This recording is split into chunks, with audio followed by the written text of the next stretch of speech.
Buong kwento, walang bitin. Ang kapanapanabik na istorya, magsisimula na. Paalala lang po sa lahat, pindutin ang follow at like button. Paglabas mo pa lang ng bahay, kikita ka na agad ng 5 milyon. Sa ika-negatibo 5 kaarawan ng anak kong babae, hindi lang ako, hindi inimbitahan ng asawa ko, na ama niya, kundi pinaupo pa niya ang kanyang White Moonlight, ang lalaking matagal na niyang gusto, sa pwesto ko. Sa galit ko, sinabihan ko siyang walang hiya. Pero hindi ko inaasahan na hindi lang sila kumampi sa akin, kundi pinilit pa akong humingi ng tawad sa kanya. Sabi ng anak ko, Daddy, bad ka. Daddy, gusto ko si Tito Doktor ang maging bagong daddy ko. Sabi naman ng asawa ko, bakit ba ang kitid ng utak mo? Mabuti ang intensyon ni Ito Cheng na pumunta rito para sa birthday ng bata. Anong masama doon? Biyaya sa bata na magkaroon ng isa pang ama. Hindi ba't mas maganda kung mas maraming magmamahal sa kanya? Huwag kang ang gumawa ng gulo. Habang pinagmamasdan ko silang tatlo na masayang masaya, na parang tunay na pamilya, bigla akong napagod. Ang ilang taon naming pagsasama ay parang isang malaking biro. Nakipag-ugnayan ako sa mentor ko na nasa ibang bansa, inalis ko ang lahat ng bakas ko sa bahay na iyon, at inihanda ko na ang divorce papers. Habang hinihintay nilang mag-asawa na magpakumbaba akong humingi ng tawad, matagal na akong nakaalis papuntang ibang bansa para simulan ang bago kong buhay. Senior brother, naayos na ang ospital. Basta pumayag ka, sa loob ng 1 buwan, pwede nang maayos ang pagpapagamot ni tita sa ibang bansa, sabi sa kabilang linya. Salamat, senior sister. Aayusin ko agad ang lahat para masamahan ko si nanay doon. Nagulat si Liuruyan sa kabilang linya, plano mo ring pumunta sa ibang bansa. Medyo kinabahan ako, hindi ba pwede? Siyempre hindi. Gustong-gusto ko ngang sumama ka. Matagal ka nang nami-miss ni teacher.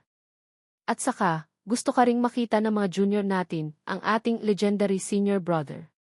Ikaw lang ba ang pupunta? Alam ba ng asawa't anak mo? Sasabihin ko sa kanila. Binaba ko ang telepono. Inilagay ko ang pirmado ng divorce agreement sa ibabaw ng lamisang gawa sa mahogany sa study. Puno ng iba't ibang libro ang estante na may manipis ng alikabok. Kinuha ko ang isang libro at natuklasan ang picture frame na nakatago sa likod nito. Nasa litrato ang masayang pamilya. Karga ko si GTNTN na kalalampas lang ng 1 taon. Si Bainingbing naman ay nakatingin sa amin ng anak namin, may banayad ng ngiti. Ako naman ay masayang nakangiti, punong-puno ng kaligayahan. Nang makita ko ito, sumikip ang dibdib ko. Noon, masaya pa kaming pamilya. Fixed marriage kami ni Bainingbing, pero kahit ganoon, naging malapit kami pagkatapos ng kasal, isang huwarang mag-asawa sa mata ng lahat. Pagkaraan ng 1 taon, nabuntis si Bainingbing. Malala ang morning sickness niya. Isang gabi, hindi maganda ang pakiramdam niya, mapait ang panlasa, at umiiyak na tumingin sa akin, gusto raw niyang kumain ng tubo. Wala akong sinabi, nagbihis ako at lumabas ng kwarto. Kinabukasan, nakakain si Bainingbing ng tubo, pero ako naman ang nagkasakit. Sobrang lamig noon, at ako mismo ang lumabas para hanapan siya ng tubo. Nang bumalik ako, nanginginig sa ginaw, tulog na si Bainingbing dahil hindi na siya makapaghintay. Tiningnan ni Bainingbing ang namumula kong mukha at sinabing, isa kang CE, tapos nagkasakit ka pa. Bakit hindi mo na lang inutusan ang assistant mo? Saka, kung hindi makakain ng tubo, edi huwag na.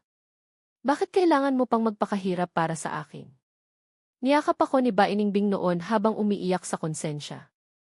Naaawa ako sa kanya pero natatawa rin. Sa pag-alala sa masasayang araw noon, hindi ko maiwasang mamula ang mata. Sayang, ang dating malalambing na salita ay napalitan ng sunod-sunod na paninisi. Lahat ng dating tawagan na puno ng pagmamahal ay naging puno ng pagkasuklam, Boda, hindi ka pa ba titigil?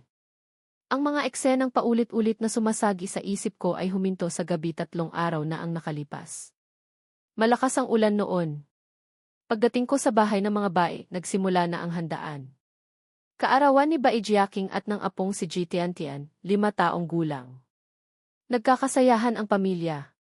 Pero ako, ang ama ng bata, ay hindi kasama sa listahan ng bisita. Masaya sa loob ng bahay. Nang pumasok ako, biglang nawala ang tawanan. Lahat sila ay nakakunot noong tumingin sa akin, puno ng lamig at pagkainis ang kanilang mga mata. Napanguso si Jitiantian, ang kanyang malalaking mata ay paikot-ikot, ang tingin niya sa akin ay parang sa kaaway, hindi sa sariling ama. Si Ito Cheng, ang dating Kuwait Moonlight ni Bai Ningbing, ay nakaupo sa kaliwat kanan ni Ji Tiantian. Sa eksenang iyon, parang sila ang tunay na pamilya, at ako ang tagalabas na sumisira sa kanilang masayang buhay. Hindi ko napigilang sumigaw, Ito Cheng, wala ka bang hiya? Ninakaw mo na nga ang investment plan ng Jay Shai, pati ba naman asawa't anak ng iba, na nakawin mo pa? Napaurong si Ito Cheng. Malakas na pinalo ni Bai Ningbing ang mesa at sumigaw, Jiboda, ayusin mo yung bibig mo. Ang pagkalugi ng Jay Shi ay walang kinalaman kay Ito Cheng. Kung mag-iiskandalo ka pa, huwag ka nang bumalik. Sinasabi ko lang ang totoo. Bakit mas pinaniniwalaan mo ang isang tagalabas kaysa sa akin? Kalokohan, sabi ni Bai Ningbing.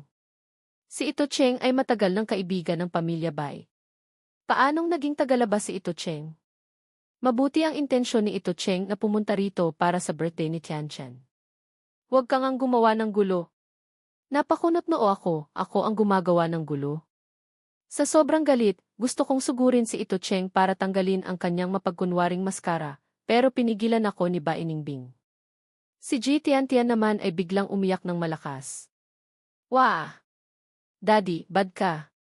Bawal saktan ni Daddy si Tito ito. Wah, ayoko kay Daddy. Hindi ko alam kung paano natapos ang gulo. Ang natatandaan ko lang, nang kumampi ang asawa ko at anak ko kay Ito Cheng, doon ako nagdesisyong hiwalayan na siya. Ayoko na sa asawa ko, ayoko na rin sa anak ko. Ibinalik ko ang picture frame sa dati nitong lugar. Matapos kong ibalik ang lahat sa dati, lumabas ako ng study.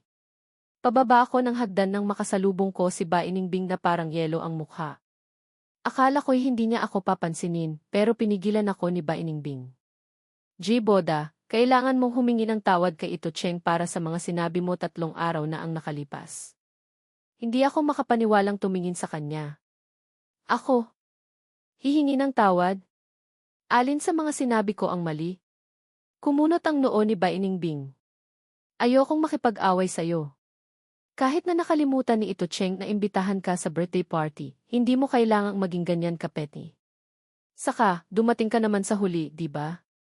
Mabuti ang intensyon ni Ito Cheng na maghanda, tapos ginulo mo lang. Hindi mo ba nararamdaman na sobra ka na? Sarkastiko akong sumagot, nagmamakaawa ba akong ihanda niya yon? Kinagat niya ang labi. Tama na. Huwag ka nang magparinig dyan. Tumaas ang boses ni Bai Ningbing. Sabi niya, hindi masaya si Tiantian noong araw na yon. Kahit para lang doon, kailangan mong humingi ng tawad. Sa sobrang inis, hindi ako nakapagsalita. Nang makitang hindi ako nagsasalita, lumambot ang boses ni Bai Ningbing. Basta humingi ka ng tawad, hindi na kami magagalit sa'yo. Mahina akong sumagot, Jitsen. Ayoko nang marinig ang anumang tungkol kay Ito Cheng. Akala ni Bai Ningbing ay pumayag ako, kaya tumalikod na siya para umalis. Tinawag ko siya, uuwi ka ba mamayang gabi? Kung uwi siya, mas mabilis niyang makikita ang divorce agreement, at mas mabilis kaming makakapag-divorce. Hindi lumingon si Bai Ningbing. Huwag mo na akong hintayin. Kakain kami ni Tiantian sa labas. Habang tinitingnan ko ang likod niya, hindi ko na siya pinigilan tulad ng dati. Kahit na desidido na akong sumuko, hindi ko pa rin maiwasang makaramdam ng kirot sa puso. Iniwas ko ang tingin ko, pilit kong pinigilan ang nag-uumapaw na emosyon sa dibdib ko. Pagkatapos, pumunta ako sa ospital. Sa salamin, tinitingnan ko ang nanay kong kumatos sa kama. Hindi ko na napigilan ang emosyon ko, parang may bumabara sa lalamunan ko. Inalo ako ng attending physician na abisuhan na kami ni MLU. Ililipat na po ng ospital si ASG para sa pagpapagamot. Stable naman po ang kondisyon ni ASG, huwag po kayong masyadong mag-alala. Nag-atubili ang doktor, pero kung plano niyo pong patagalin pa ang pananatili ni ASG dito, kailangan niyo na pong bayaran ang mga susunod na gastusin. 3 taon na ang nakalipas nang bumagsak ang nanay ko dahil sa sabay na pagkalugi ng Jaishi at pagtataksil ng asawa ko. Matapos siyang magkasakit, nagkaroon pa siya ng ibang komplikasyon, kaya nagkaroon siya ng isang bihirang sakit. Bawat segundo ng pagpapagamot ay malaking gastos. Halos na ibenta ko na ang lahat ng ari-arian ko para lang matustusan ang kasalukuyang sitwasyon. Magkano pa ang kailangan, tanong ko. 1 milyon, sagot ng doktor. Bahagya akong tumango. Mayroon pa akong 8 milyon. Kapag matagumpay kong natulungan si Liu Ruyan sa negosyo sa mga susunod na araw, makakalikom ako ng perang iyon. Sa totoo lang, plano ni Liu Ruyan na sagutin ang lahat ng gastusin ng nanay ko. Ayoko lang siyang abalahin. Kaya sa ganitong paraan na lang siya tumulong. Nakakalungkot lang isipin na kahit ordinaryong kaibigan ay kayang gawin ito, pero si Bai Ningbing ni minsan ay hindi nagpakita. Mapait akong napangiti. Dapat noon ko pa napansin. Matagal lang hindi ako mahal ni Bai Ningbing. Makalipas ang 2 araw, isang biotechnology seminar ang ginanap sa convention center. Suot ang maayos na damit, kumpiyansa akong nakikipag-usap sa iba't ibang mananaliksik. Dati akong top student, at nasanay na akong makisalamuha sa ganitong mga okasyon kasama ang mentor ko. Marami akong nakilala, kabilang na ang mga kilalang tao sa larangan. Kaya nang makita ng lahat na masaya akong nakikipag-usap sa isang sikat na academic expert, unti-unti silang lumapit. Bigla akong naging sentro ng atensyon. Nagulat si Ito Cheng sa pagdating ko. Hinila niya si Bai Ningbing, Bingbing, tingnan mo, hindi ba si kuya yon? Bakit nandito si kuya? Alam ba niyang plano ng Gishi na pumasok sa biotechnology, kaya sadya siyang nandito para manggulo? Naging pangit ang mukha ni Bai Ningbing nang marinig iyon. Kahit na hindi sangkot sa ganitong bagay ang dati nilang kumpanya, hindi pa niya narinig na interesado si Jiboda sa mga ito. Pero ang plano ng Gishi ay sikreto ng kumpanya. Saan nalaman ni Jiboda? Habang nag-iisip, nagsyalisan na ang mga tao. Wala na rin ako. Hinila ni Ito Cheng si Bai Ningbing. Bingbing, nandoon si Ines Chen. Puntahan natin para pag-usapan ang kooperasyon. Tumango si Bai Ningbing at sumunod kay Ito Cheng. Nakita ko rin silang dalawa kanina. Habang tinitingnan ko silang magkaakbay at malapit sa isa't isa, medyo nasaktan pa rin ako. Dagdag pa rito, hindi naging maayos ang usapan sa plano, kaya medyo nainis ako. Nagpaalam akong lalabas muna para magpahangin at pansamantalang umalis sa venue. Sa labas ng convention center, nakita ako ng kaibigan ng mentor ko at masayang lumapit. Ikaw ba si Jiboda? Teacher Zhang. Tuwang-tuwa ako. Si Teacher Zhang, kaibigan ng mentor ko, ay mabait din sa akin noon. Hindi ko inaasahang magkikita tayo rito. Tumango siya. Nga, ang tagal na nating hindi nagkita. Nabalitaan ko kay Laoyu na nag-asawa ka na. Kamusta ka na? Napakunot noo ako. Okay naman po lahat. Napansin ni Teacher Zhang ang pag-aalangan ko. Inalo niya ako, hindi laging madali ang buhay. Pero basta masaya ka at kontento, lahat ng hirap ay malalampasan. Jiboda, huwag kang masyadong malungkot. Hindi ka ganyan dati. Napangiti ako nang maalala ang buhay kolehiyo. Nawala ang bigat sa dibdib ko. Salamat po. Nga pala, may bago kaming proyekto. Interesado po ba kayo? Sinimulan kong ipaliwanag ng detalyado ang proyekto. Nagbago ang dating banayad na ekspresyon ni Teacher Zhang, naging seryoso siya. Sa kalagitnaan ng pagsasalita ko, bigla akong natigilan. Nawala rin ang ngiti sa labi ko nang makita ko ang dumating. Sabi ni Bai Ningbing, Teacher Zhang, ako po si Bai Ningbing. Ito naman si Ito Cheng. Nagulat din silang dalawa nang makita ako. Tumango si Teacher Zhang at tumingin sa kanila. Enli at Imat Bai. Nagbasyan silang tatlo saglit. Biglang nagsalita si Ito Cheng, Jin Zhang. Ang mga susunod naming pag-uusapan ay tungkol sa sikreto ng kumpanya. Pwede po bang paalisin muna itong Ginoo? Tumingin sa akin si Teacher Zhang. Kalmado ang ekspresyon ko. Mahina siyang tumango. Siyempre. Nang matapos ang seminar, dumilim ang langit at nagsimulang umulan. Nagtaksi lang ako papunta roon. Ngayon, nag-aalala akong tumingin sa langit, sinisisi ang sarili sa hindi paghahanda. Hinawakan ni Ito Cheng ang kamay ni Bai Ningbing at lumapit, may pagtataka sa boses, Kuya Ji, bakit hindi ka pa umuuwi? Wala ka bang masakyan? Baka gusto mong sumabay na lang sa amin? May pang-aasar sa boses niya, puno ng kayabangan. Kung dati, baka sumabog ako sa galit. Pero ngayon, natanggap ko na. Hindi ko na pinansin ang pang-aasar ni Ito Cheng. Kaya mahinahon akong sumagot, sige. Siguro dahil sobrang kalmado ko, nagulat si Ito Cheng. Hindi siya kontento sa reaksyon ko. Naisip niya, hindi ba dapat magalit agad si Jiboda at tanungin ako? Ganoon ang iniisip ni Ito Cheng, pero para mapanatili ang kanyang imahe bilang mabait, ngumiti pa rin siya ng malaki sa akin. Isang itim na may batch ang nakaparada hindi kalayuan sa venue. Iisa lang ang payong nagamit ni na Ito Cheng at Ba Iningbing. Natatakot pa si Ito Cheng na mabasa si Ba Iningbing, kaya nakaakbay ang kaliwang kamay niya sa baywang ni Ba Iningbing. Wala akong payong. Biglaan ang ulan. Hindi nakapaghanda ng sapat na payong ang organizer. Wala akong nagawa kundi gamitin ang damit ko para takpan ang sarili. Pagdating sa sasakyan, basang-basa ang kalahati ng katawan ko. Huminto ang sasakyan sa tapat ng villa. Nauna akong bumaba at pumasok sa bahay, pero napansin kong sumunod din silang dalawa. Napansin ni Ba Iningbing na tinitingnan ko sila. May pag-uusapan kami ni Ito Cheng. Mauna ka na sa kwarto. Nakita niya ang basang-basa kong damit. Magpalit ka ng tuyong damit, baka magkasipon ka. Tahimik akong bumalik sa kwarto. Narinig ko ang pagbukas at pagsara ng pinto sa katabing study. Nag-vibrate ang cellphone ko. Nag-message ang estudyante ni Teacher Zhang, gustong makipag-usap tungkol sa kooperasyon. Hindi ko na inintindi ang pagligo, nagpalit lang ako ng pantulog at nagsimulang mag-reply. Sobrang tutok ako, hindi ko namalayan ang oras.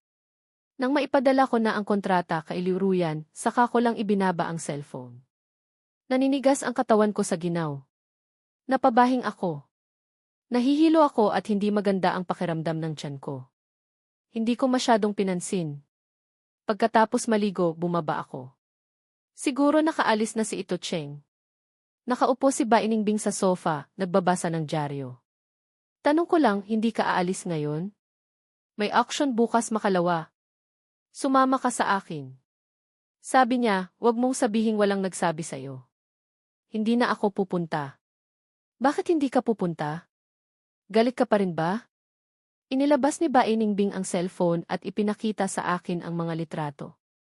Tingnan mo, maganda ba itong 12 landscape screens?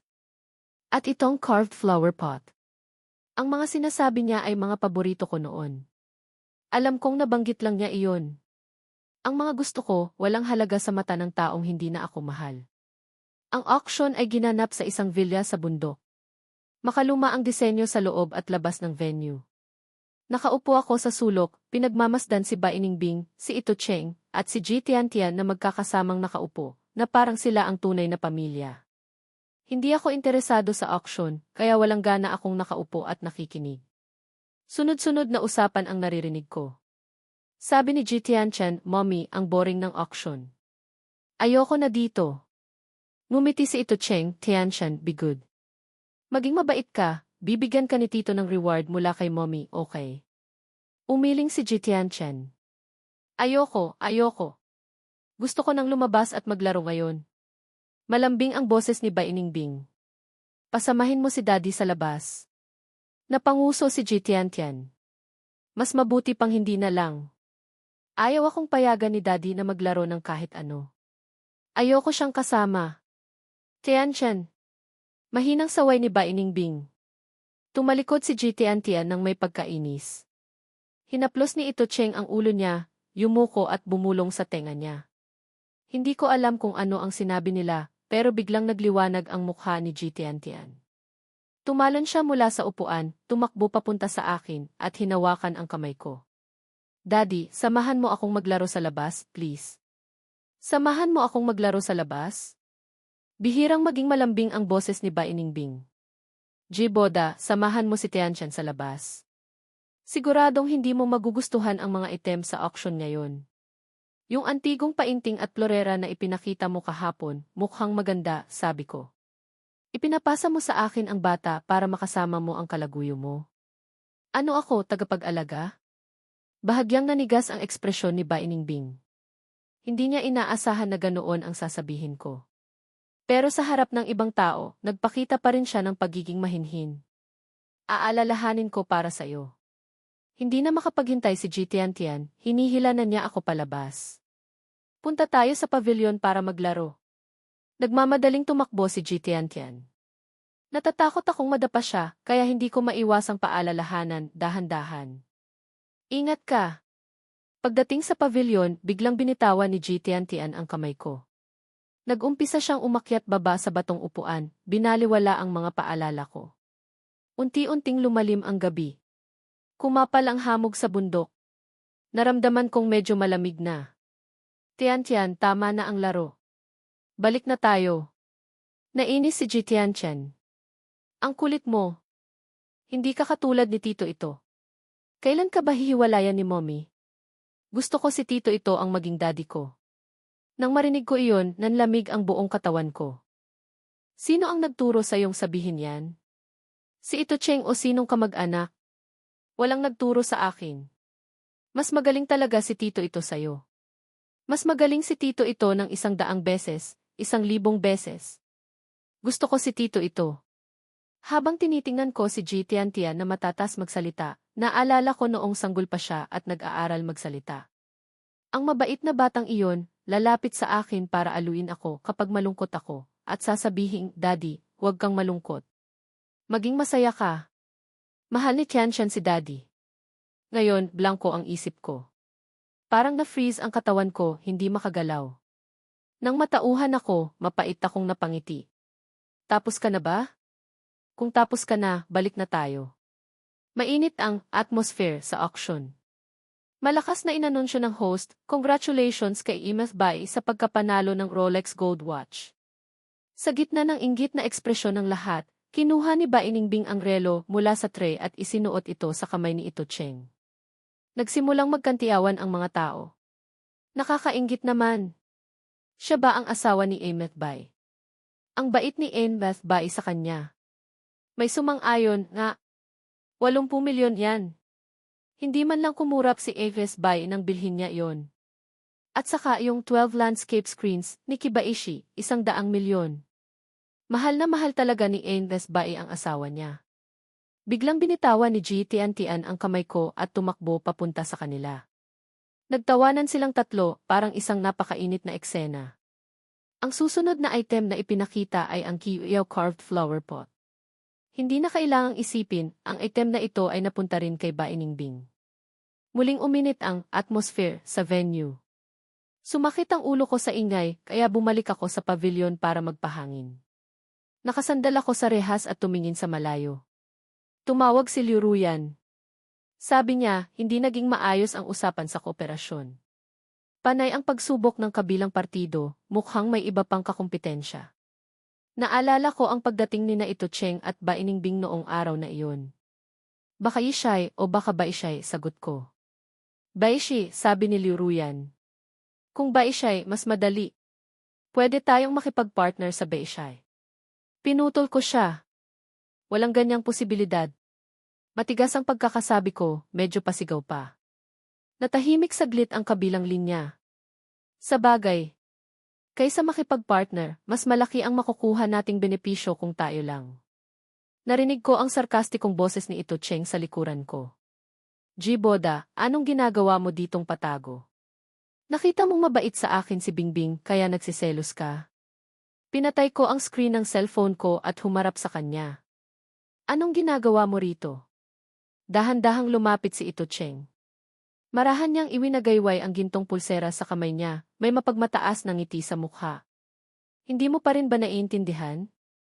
Kumirot ang puso ko, pero sarkastiko ang ekspresyon ko. Kailangan ko ba kayong batiin ng happily ever after? Humakbang ako ng 2 beses. Nataranta siya.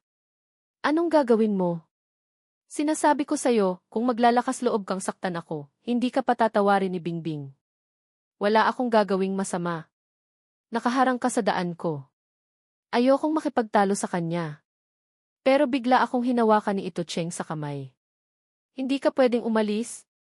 Nagulat ako sa kanya at napaurong. Anong ginagawa mo? Bitawan mo ako. Biglang tumaas ang boses ni Ito Cheng. Sumigaw siya, Ji Boda, hindi ko sinasadya. Mahal na mahal ko lang talaga siya. Kung hindi ka masaya, lalayuan ko si Bingbing. Pilit akong kumawala sa pagkakahawak niya at nauwi kami sa suntukan. Sa isang iglap, pareho kaming natumba. 2 boses ang narinig. Anong ginagawa niyo? Tito ito. Isang malaking kalabog. Malakas na tumama ang ulo ko sa poste ng bato sa hardin. Isang matinding sakit ang naramdaman ko, parang mabibiyak ang buong katawan ko. Napayukod ako para mabawasan ang sakit. Madilim ang paningin ko, wala akong makita. Maingay ang mga tao sa paligid ko. May nagtanong, Jiboda, bakit ka napunta rito? Bingbing, ang sakit di. Sabi ng isa pa, umalis na si Ahis Bae kasama ang asawa niya. May isa pang tao dito. Anong gagawin natin? Isama na lang natin sa ospital. Pagkagising ko, sobrang sakit pa rin ang ulo ko. Bawat tibok ng puso ko ay may kasamang matinding kirot. Pilit akong bumangon, kukunin sana ang cellphone ko para tingnan ang oras, pero nakita ko si Bainingbing. Parang tumigil ang hangin sa loob ng kwarto. Nakaupo siya sa upuan sa tabi ng kama. Nang makita niyang gising na ako, dumilim ang mukha ni Bainingbing, parang tinta ang itim, at nagtanong, Jiboda, sino si Liu Ruyan?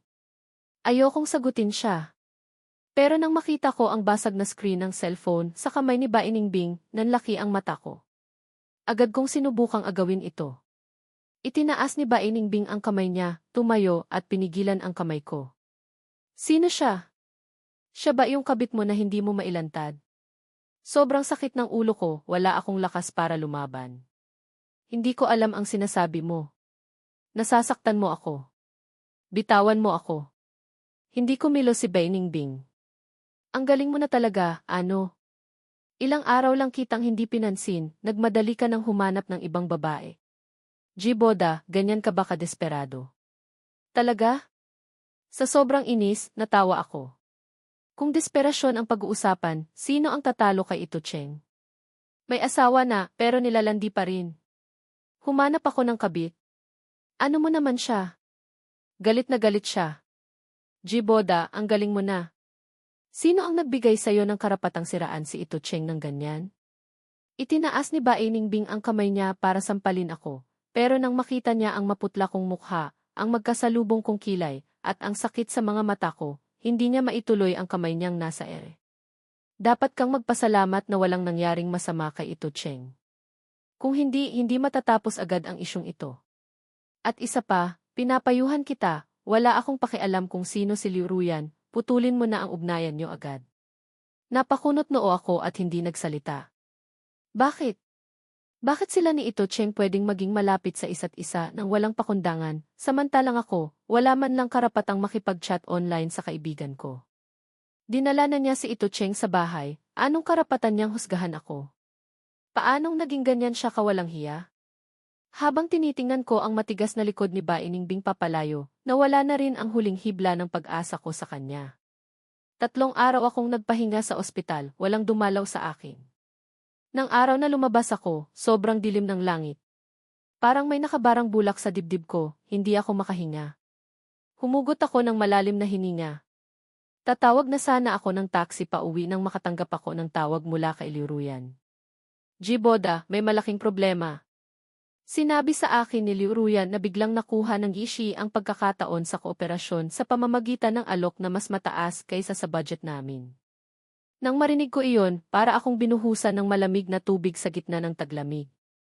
Parehong-pareho ang paraan, tulad ng pagnanakaw ng datos sa Jishi ilang taon na ang nakalipas. Si Ito Cheng. Si Ito Cheng. Habang kumatos ako, silang dalawa lang ang gumalaw sa cellphone ko. At silang dalawa lang ang gagawa nito. Nanginginig ang mga daliri kong tinawagan si Bainingbing. Pero bukod sa tunog ng pagdayal, wala nang iba. Pumara ako ng taxi. Sa loob ng sasakyan, paulit-ulit ko siyang tinawagan. Pero hanggang sa huminto ang sasakyan sa tapat ng gusali ng Baishe Group, hindi pa rin sumasagot si Bainingbing. Nagmamadali akong bumaba at tumakbo papasok. Nasaan si Bainingbing? Gusto ko siyang makausap. Pinigilan ako ng security guard sa pinto. Vijay, utos po ni MF Bai na huwag kayong papasukin. Nanlaki ang mata ko. Kaya pala, natatakot siyang singilin ko siya, kaya inayos na niya agad. Kailangan kong pumasok. May sasabihin ako sa kanya. Pero sa susunod na segundo, isang boses ang narinig mula sa likuran. Huwag niyo na siyang pigilan. Jiboda, anong kailangan mo sa akin? Mabilis akong lumingon. Nakita ko si Bainingbing na walang emosyon ang mukha, malamig na nakatitig sa akin. Ang laman ng chat namin ni Liu Ruyan, ikaw ba ang nagbigay kay Ito Cheng, tanong ko. Umamin si Bainingbing. Ako nga. Nakita ni Ito Cheng tapos nag-usap kami. Ako ang nagdagdag ng pondo. Boda, kailangan ng Ishi ang pagkakataong ito. Natawa ako sa galit. Paano naman ako? Hindi ko ba kailangan ang pagkakataong ito? Bainingbing, alam mo ba kung paano nalugi ang Ishi noon? Dahil ninakaw ng mga tao ng Ishi ang mga dokumento, kaya pinababa ng mga investor ang presyo, kaya nagkaroon ng pagkakataon ang iba. Malamig na sumagot si Bainingbing, isang kooperasyon lang naman yan. Boda, bakit ka ba masyadong nag-aalala? Ito Cheng, pwede namang makipagkompetensya ng patas. Bakit mo siya tinulungan sa ganitong paraan? Dumilim ang mukha ni Bainingbing. Hindi ka pa ba titigil? Kahit nakasalanan ko ito sa pagkakataong ito, kung hindi ka nakikipag-ugnayan sa Liu Ruyan na yan, mangyayari ba ito? Boda, huwag kang maging walang utang na loob. Ilang beses ko nang sinabi sa'yo, gay. Alang kinalaman si Ito Cheng sa nangyari sa Jishai. Huwag mong laging ungkatin ang nakaraan. Hindi ako nakikipagtalo sa'yo, mabait na sa'yo si Liu Ruyan. Mas mabuti pang manahimik ka na lang. Pagkatapos niyang sabihin iyon, tumalikod na siya at umalis. Bumalik ako sa villa, inayos ang mga gamit ko, at muling pumunta sa study. Nakita kong hindi nagalaw ang divorce agreement sa mesa, walang pirma ni Bainingbing. Hindi ba niya nakita o ayaw niyang pumirma? Wala na akong ganang alamin pa. Pinirmahan ko na ang ilang kopya ng divorce agreement. Sa mga susunod na araw, ipapadala ito sa kumpanya ni Bainingbing at sa ancestral house ng mga Bai. 3 araw pagkatapos, kasama ang mga medical staff, sumakay kami ng nanay ko sa eroplano papuntang Igo, Bansang I. Dahil sa mas advanced na teknolohiya sa paggamot at paggamit ng mga bagong gamot, unti-unting bumubuti ang kalagayan ng nanay ko. Sa wakas, gumaan na ang loob ko. Sa restaurant, nakita ni Liu Ruyan na wala akong ganang kumain. Malambing siyang nagsalita, kumain ka muna. Ilang araw ka nang hindi masyadong kumakain, pumayat ka na. Alagaan mo ang sarili mo. Kapag nagising si tita at makita kang payat, sisisihin niya ako na hindi kita inalagaan ng mabuti. Mahina akong natawa. Ikaw ang tagapagligtas namin, paanong sisisihin ka niya? Pagkatapos magsalita, dumating ang waiter na may dalang cake. Nagulat ako. Paalala ni Liu Ruyan, pikit ka na, mag-wish at hipan ang kandila. Parang may bumara sa lalamunan ko. Nang imulat ko ang mata ko, namumula na ito. Salamat. Salamat sa'yo. Hindi ko na matandaan kung kailan ang huling beses na nag-birthday ako. Parang mula nang magkasakit si nanay, wala nang nakaalala. Boda, maging masaya ka. Magiging maayos din ang lahat. Nakangiti akong tumango. Sa kabilang dako, sa villa ng mga Bai. Kapasok pa lang ni na Bainingbing at Tiantian sa bahay, ramdam na agad ang katahimikan. Naramdaman ni Bainingbing na may mali. Malakas niyang tinawag si Wang Ma na saan si Sir. Totoo namang sumagot si Wang Ma, ilang araw nang hindi umuuwi si Sir. Naisip ni Bainingbing, mas mabuti nga. Para hindi na naman ako singili ni Boda pag nakita niya ako. Tumango siya, ibinigay ang hawak na regalo kay Wang Ma. Pagbalik niya, ibigay mo to sa kanya. Isang relo ang laman nito. Ito na lang ang regalo ko sa kanya, bilang kabayaran na rin. Nag-isip sandali si Bainingbing. Sa ugali ni Boda, kung iba ang mag-aabot, iisipin niyang hindi ito taos puso. Pinag-isipan niya at nagdesisyon siyang siya na lang mismo ang magbibigay. Umiling siya. Huwag na pala. Ako na lang mismo ang magbibigay sa kanya. Kinuha niya pabalik ang regalo, pinasamahan si Tiantian kay Wang Ma para maglaro, at siya naman ay pumasok sa study. May mga bagong puting papel sa ibabaw ng mesa. Hula ni Bainingbing, si Boda ang lihim na pumasok para mag-iwan ng sulat. Naalala niya noong nag-aaway sila dati, mahilig si Boda na magpadala sa kanya ng sulat. Iba-iba ang nilalaman, kung ano-anong sinasabi, pero ang laging huli ay, huwag na tayong mag-away, please. Mukhang hindi pa rin nagbabago ang ugali niya. Lumambot ang puso ni Bainingbing. Lumapit siya at kinuha ang papel. Nang makita niya ang nakasulat, nanlaki ang mata niya at nagusot ang hawak na papel. Napakunot noo si Baining Bing. Wang Ma, kailan umalis si Sir? Alanganing sumagot si Wang Ma, mga 1 linggo na po yata. 1 linggo? Sigaw ni Baining Bing, ang tagal nang hindi umuuwi ni Sir, bakit hindi mo sinabi sa akin? Saan siya pumunta? Nagmamakaawang paliwanag ni Wang Ma, sa mga araw po na hindi kayo umuuwi, madalas wala rin po si Sir. Baka po pumunta si Sir sa ospital. Ospital, tanong ni Baining Bing. Anong gagawin niya sa ospital? Kahit matigas ang sinasabi ni Baining Bing, nagsimula na siyang mataranta. Nagkaroon kaya ng side effect yung pagtama ng ulo niya noon? O dahil sa pagkaulan? Paulit-ulit niyang tinawagan ang numero ni Jiboda, pero ang laging sagot ay ang malamig na mechanical voice, paumanhin, ang numerong tinatawagan niyo ay hindi konektado. Tumawag din siya sa ospital, pero sinabihan siyang matagal nang nakadischarge, si Jiboda. Buwisit! Napakagatlabi si Baining Bing. Naglalaro pa ng taguan ang taong to. Naiinis na tinawagan ni Baining Bing ang sekretarya niya, pinapahanap ang kinaroroonan ni Jiboda. Nagmamadaling bumalik si Wang Ma, biglang wala na po ang mga damit ni Sir. Mabilis na tumakbo si Baining Bing papunta sa kwarto. Mas malamig pa ang kwarto kaysa noong huli siyang pumunta. Binuksan niya ang aparador, ang bedside table. Bukod sa mga gamit niya, wala nang iba. Pumunta rin siya sa banyo at natuklasang nawawala na ang lahat ng gamit ni Jiboda. Sa sandaling iyon, bumalot ang takot sa buong katawan niya. Naramdaman niyang parang may nawala sa kontrol niya. Nanlambot ang mga kamay at paa ni Baining Bing, napaupo siya sa kama. Sakto namang kumatok ng nagmamadali ang sekretarya. Miss, ang huling nakitang bakas ni Sir ay sa International Airport. Airport? Anong gagawin niya sa airport? Blanko ang isip niya. Sa huli, lahat ng pagkalito ay naging galit. Sumigaw siya, paano niyo ginagawa ang trabaho niyo? Umalis si Sir, hindi niyo man lang napansin na may kakaiba. Yumuko ang lahat, hindi alam kung paano magpapaliwanag. Sabi mo kanina, madalas siyang pumunta sa ospital. Tumingin si Baining Bing kay Wang Ma, tapos nag-utos, alamin niyo ang lahat ng flight information, lalo na iyong may kasamang medical team. Agad na tumakbo palabas ang sekretarya. Napakunot noo si Baining Bing, parang magkakadikit na ang kilay. Sa gitna ng pagkainis, narinig ang hindi angkop na ingay ni Jitian. Sigaw ni Jitian, ayoko nitong beer. Gusto ko yung kuneho.